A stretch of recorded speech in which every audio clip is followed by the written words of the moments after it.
Good afternoon, everyone. Welcome to the fourth meeting of the Corporate Services Committee. Please check the city's website for additional meeting detail information. Meetings can be viewed via live streaming on YouTube and the city website. The City of London is situated on the traditional lands of the Anishinaabeg, the Haudenosaunee, Lenawapak, and the Attawandaron.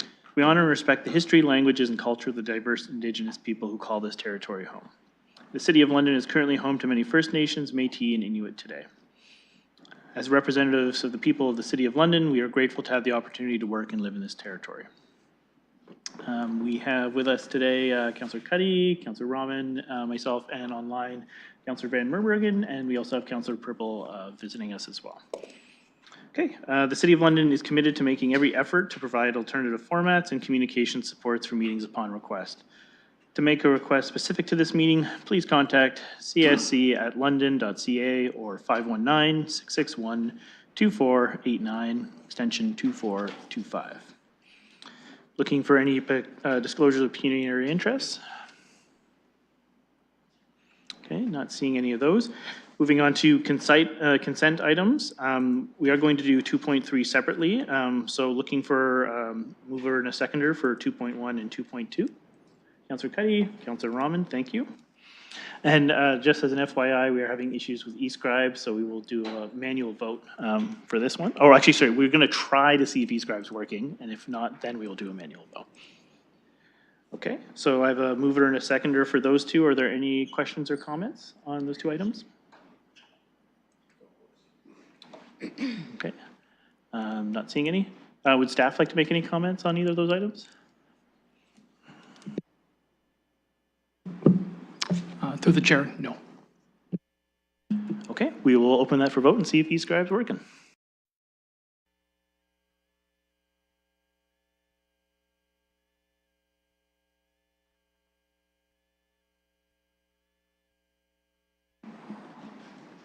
Councillor Van Meerbergen.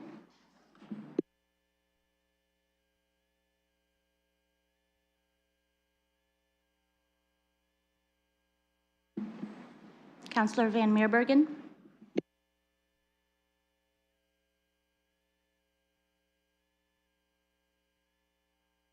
I'll vote yes. I'm going to ask to do a revote because I just canceled that. I marked him as no.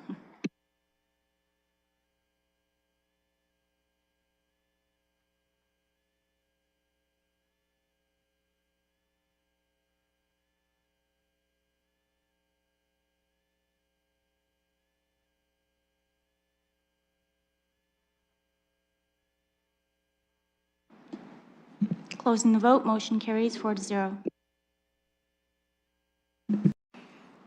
Okay, it looks like eScribe's working, that's good. So we're on to item 2.3, which is the 2024 tax policy expectations. There was an added communication from Councillor Pelosa, which also had a motion within it. I did get prior notice that Councillor Van Meerbergen was willing to move that motion, and I indicated that I would second that.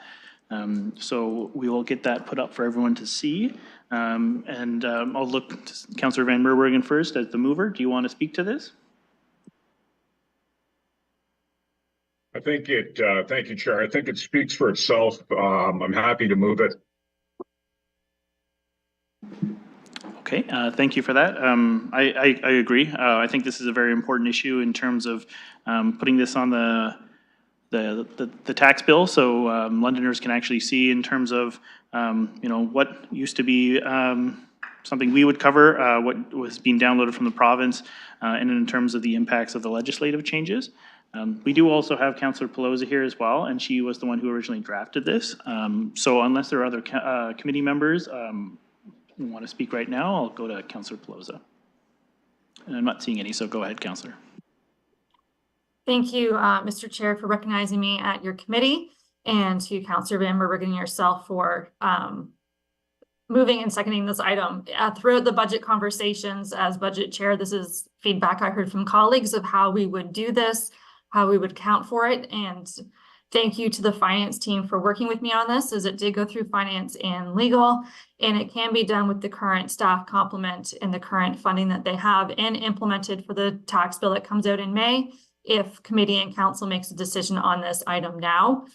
So just for transparency to the public about how we pay for things and what we are paying for on the tax levy. This was for transparency to meet with those conversations we had from colleagues. So thank you for your support of this in advance, and happy to answer any questions, as would Ms. Barbone and her team, as they were fully aware of this going to the conversation.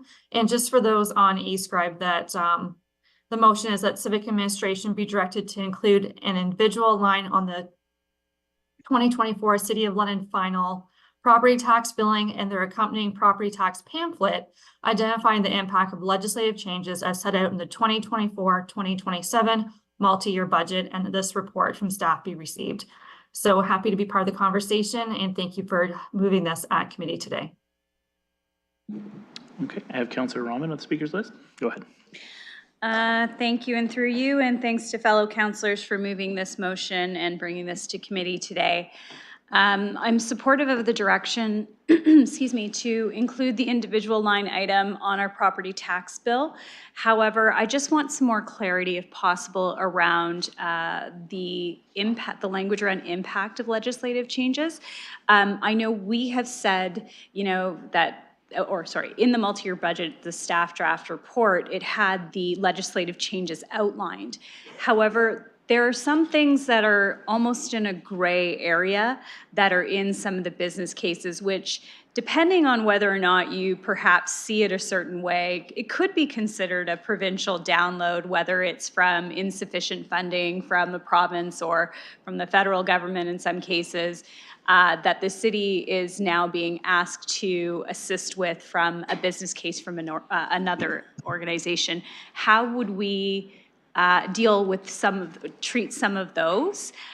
Would we just refer to legislative changes as the ones that we outlined in the draft staff report as being those specific to the legislative change?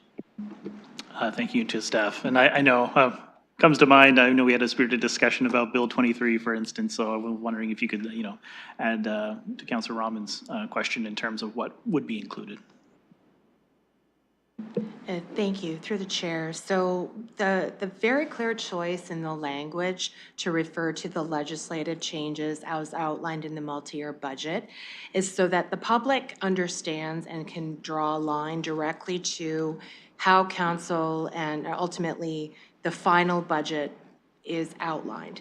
So when I refer to the mayor's budget that was presented on February 1st, there is a very clear subtotal with respect to the tax levy impact from legislative change business cases.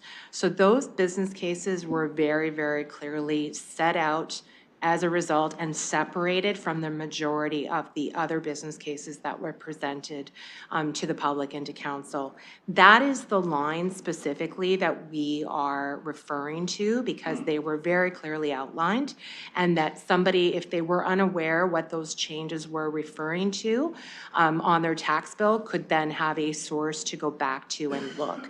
So when you look at the number, there's 13 business cases in total that are included, and they range from the mandatory download of Part 3 responsibilities from the province, the Provincial Offences Act, all the way through to the statutory exemptions on the More Homes Built Faster Act. There is an item on long-term care, but one of the more significant items is the Next Generation 911 Center based on the police business case that was put forward. So there are a number of items. There's 13 business cases in total. There may be others below that may have elements. However, they were not separated out solely as tied to being specifically legislative changes. So that is how we are suggesting would make the most sense, that the public would then have something in the document and ultimately in the approved budget to show what those total charges would be from a budget perspective, and then ultimately that would translate through on the tax bill of approximately, based on an average assessed value of about $53. Councillor, follow-up? Thank you, and through you.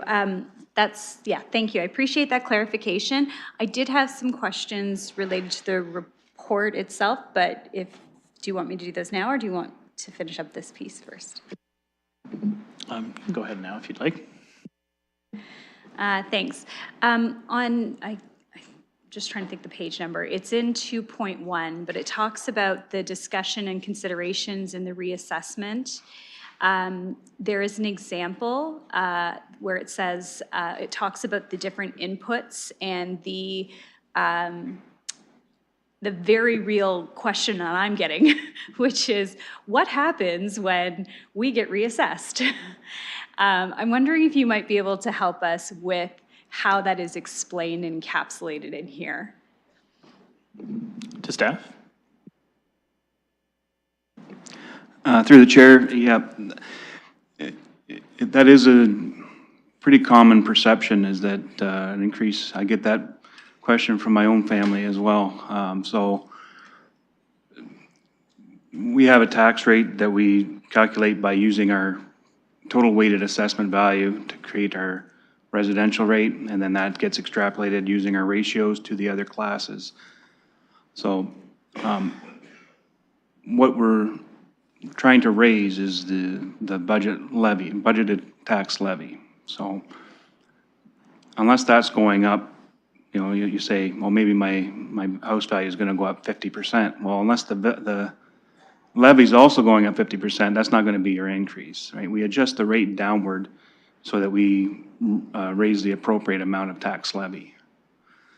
So for example, if the average increase for residential properties is 5% or 50, or what, I guess I used 30%. But the average or the levy increase is only 5%. Then you're still going to adjust your rate so that the average increase is 5% for residential properties. So if your property assessment goes up more than the average, then you're going to pay more than the levy increase. If your property assessment goes up less than the average, then you'll pay less than the average increase on the levy. So does that provide any clarity? Yep. Follow up?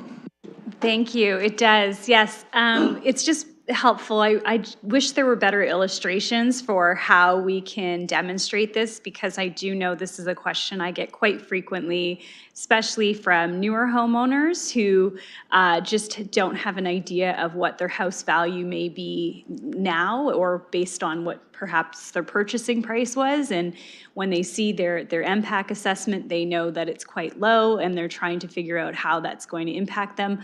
I know we have a calculator, or we did at one point for current value, but I'm just wondering, you know, we can't predict what's going to happen in the future, unfortunately, but I do know there's been some discussion of this being evaluated by the province as well, so.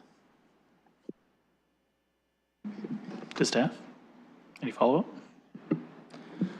Through the chair to the committee, the pending reassessment that's currently on hold right now has been in front of mind for Civic Administration for a number of years.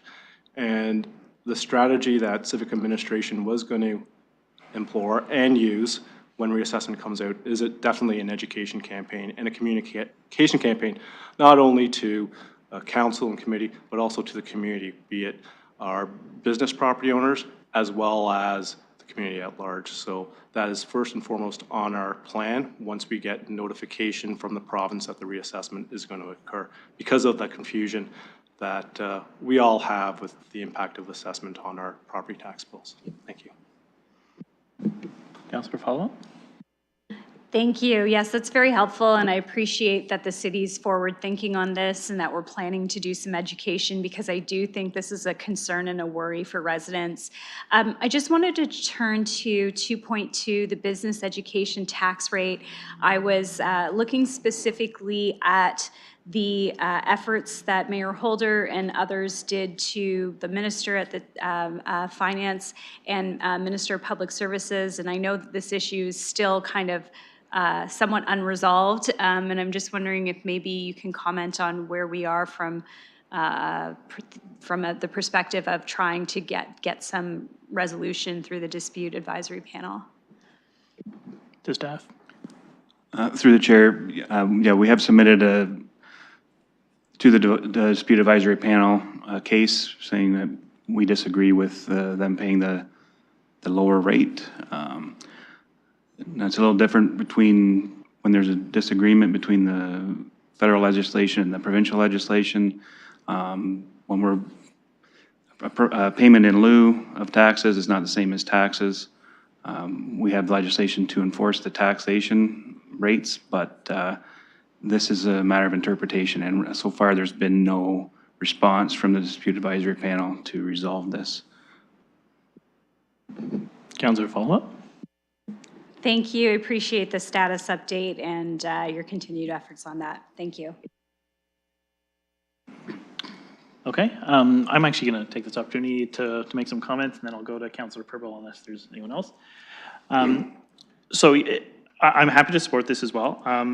Just in terms of providing some more information to the public, and I think Ms. Barbone, you spoke to this. I'm just wondering where something like Bill 23, for instance, falls. I know we had a long discussion in terms of that is a cost, obviously, the municipality is having to cover, and this is obviously the discussion about making the municipality whole again, but that is a larger shortfall, which we are having to pick up the bill on. So I'm just wondering, would that be captured in this, or is this something that we need to explicitly call out as a separate line item?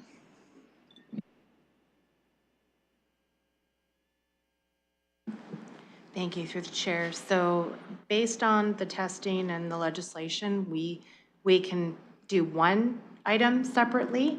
We cannot do more than one separately, so I would throw that caution out if you were trying to suggest we would have more than one item. As part of the the 13 business cases that I referred to, the Bill 23 statutory exemptions is part of that. So it's one of the components of the 13 items that have been listed as legislative impacts. So there's provincial, other legislation. The 911 center, I would say, is primarily CRTC legislation. So they're not all necessarily pure provincial legislation, but legislative in total. Thank you for that. And I'm just also wondering, in terms of some of the business cases as we've gone through the multi-year, some of them had previously been funded either provincially or federally. So would those be captured in this as well, or how are we dealing with those ones?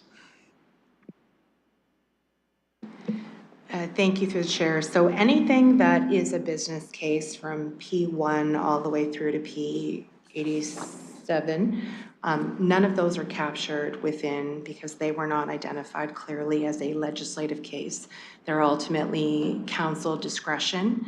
So legislative was very, very pure in terms of we are absolutely required to do so to comply with the legislation. Anything that was below that is presented as a choice for council, ultimately was not classified as legislative because there is a choice whether council wishes to proceed with that or not.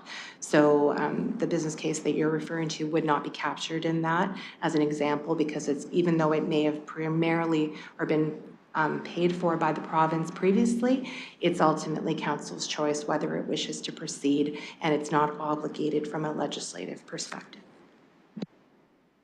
Thank you for that. I'm just wondering then, I'm not trying to create work for staff, but in the future, would there be a possibility, as we're doing the multi-year budget, to have those called out?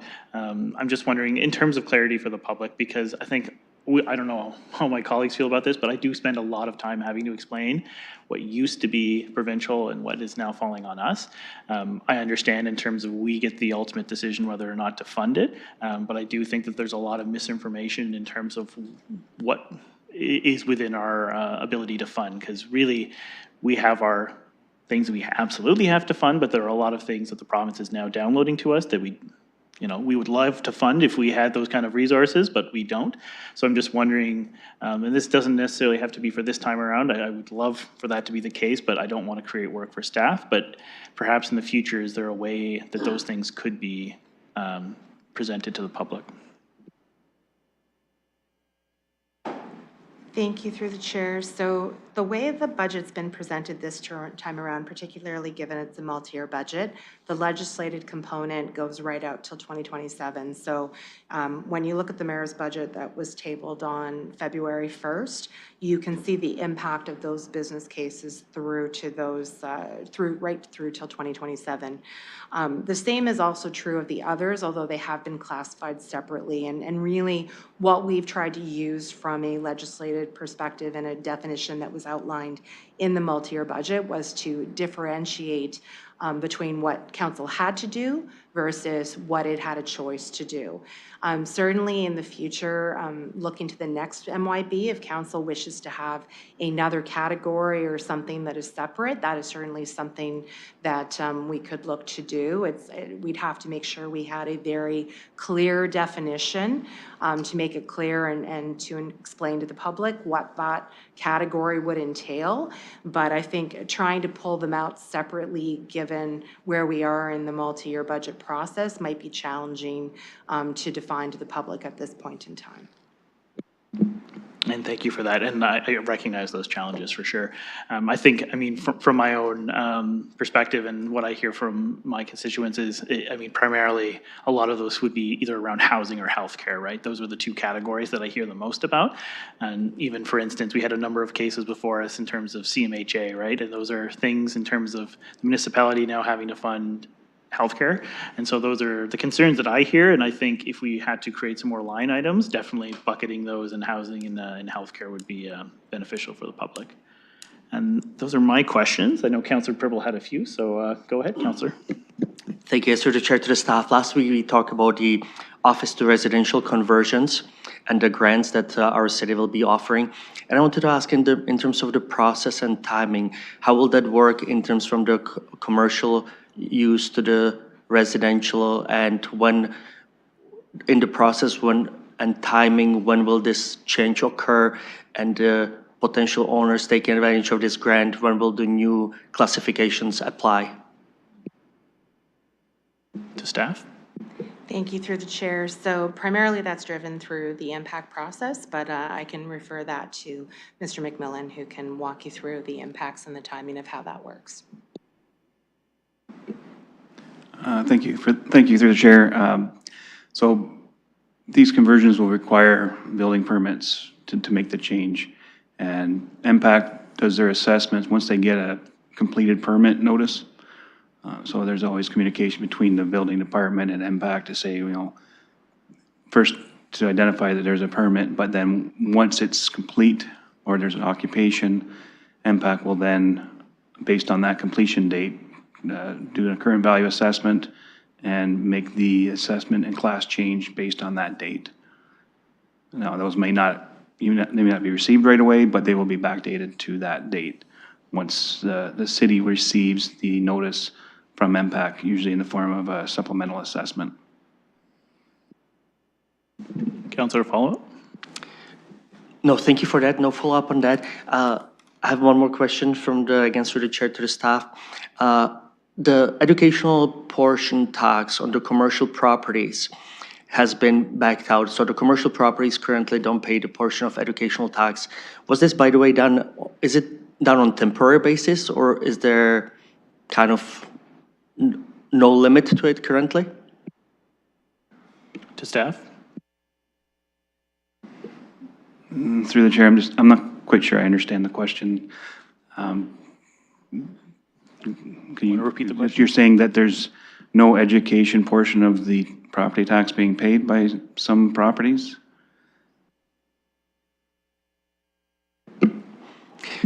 Yeah, so I don't know if it was a couple of years ago. So commercial properties, the commercial property owners, they used to pay also the educational portion of the tax till about a couple of years ago. And they don't now. It was backed out. Commercial properties do not pay educational portion of the tax. And I was just wondering if this was on temporary basis, or is this with no limit for ever? To staff? Okay, through the chair, I think you're referring to the significant reduction in education tax. So they still are paying the education tax, but at a lower rate than previously. because it used to be 1.25%, and now it's down to 0.88. So there's a significant savings there. If they go to residential, multi-residential, the education rate is even lower at 0.153. So there will be a reduction there as well. Counselor follow-up? No follow-up, thank you. Okay, I'm not seeing any other questions on this one, so we'll open the voting for it.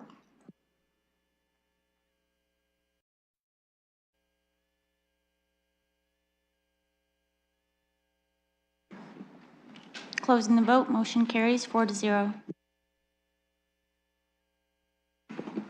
Okay, we are now on to, well, there's no scheduled items, so we're now on to items for direction. So there were two applications for proclamations. They did have London connections. Thank you to the clerks for following up on the other one. So I will look for a mover, Councillor Rahman, seconder, Councillor Cuddy. Okay, we'll vote on those together. So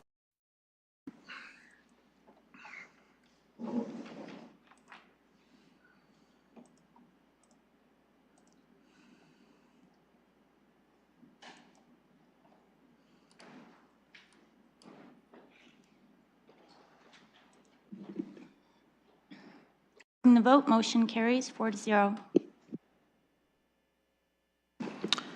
okay, we have no deferred matters or additional business. We are now on to confidential. So could I get a motion to move into closed session? Okay, Councillor Rahman, Councillor Cuddy, thank you.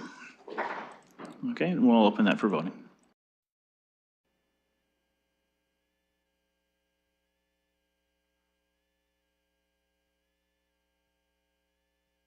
And just give us a moment for folks to shuffle out.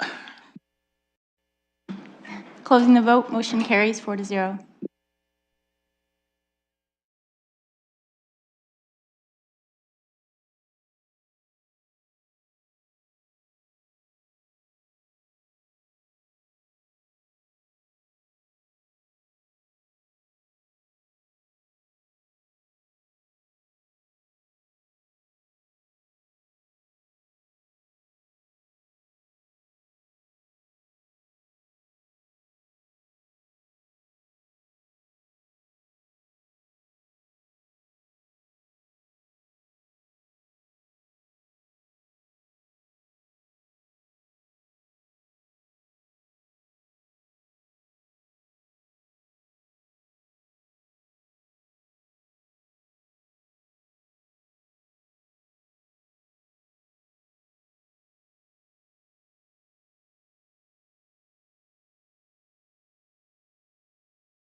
Okay, welcome back, everyone. I always hope that we have some elevator music between those pauses, but we're back in public session.